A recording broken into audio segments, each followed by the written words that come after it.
Alors moi j'ai une première question à vous poser pour démarrer cette séance. Parmi vous, est-ce qu'il y en a qui consultent la plateforme Brut ?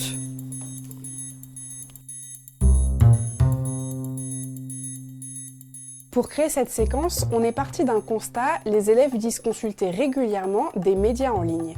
Parmi eux, Brut est souvent cité comme source d'information, tout comme Konbini ou Loopsider. Le modèle économique de ces médias repose en partie sur la fabrication et la publication de publi-reportages. Ces vidéos publicitaires ont la même forme que les vidéos d'information, ce qui rend la distinction entre les deux parfois complexe. C'est pourquoi nous avons voulu aborder ce sujet avec eux.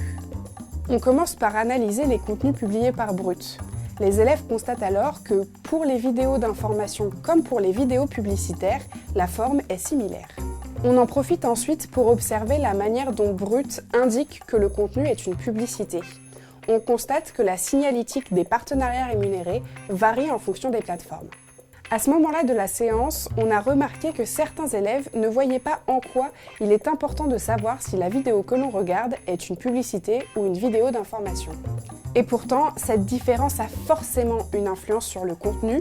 Pour le montrer, on a trouvé 2 vidéos de Brut sur le même thème, l'une dont l'intention est de nous informer, l'autre de promouvoir un annonceur. Les élèves constatent en analysant le script de ces vidéos qu'il n'y a pas d'éléments négatifs dans la publicité alors que le reportage d'information est plus nuancé. Le deuxième temps permet de comprendre le modèle économique de Brut et pourquoi les entreprises font appel à ce média pour réaliser des contenus publicitaires. Si les élèves disent zapper, swiper les publicités traditionnelles quand ils en voient une, on comprend mieux pourquoi Brut ne diffuse pas ce genre de pub. Elle ne serait tout simplement pas regardée. On est soutenu, l'association Plastique Odyssée, par des mécènes qui nous aident de différentes manières. On peut recevoir des dons en nature et aussi évidemment des dons financiers, comme c'est le cas avec Showroom Privé. À travers ces partenariats rémunérés, c'est bien souvent l'image des entreprises plus que leurs produits qui est mise en avant. Les entreprises montrent ainsi qu'elles financent des projets sociétaux ou environnementaux. Pour conclure, on montre aux élèves que Brut n'est pas le seul média à réaliser des publicités pour des marques. Konbini ou encore Loopsider ont également un modèle économique qui se base sur cette pratique. Alors pourquoi c'est important de faire cette séance en fin de collège et en lycée ? Parce qu'on part d'abord d'un média que les élèves connaissent, donc on parle de leur quotidien, de leur pratique, on les fait réfléchir sur Brut, parce que ça nous permet de les faire réfléchir sur la différence entre information et publicité.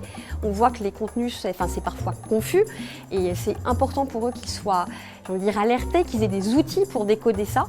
Et puis parce qu'on réfléchit sur le modèle économique des médias, donc que les médias ont besoin d'être financés, comment ils sont financés et les contraintes que ça peut impliquer.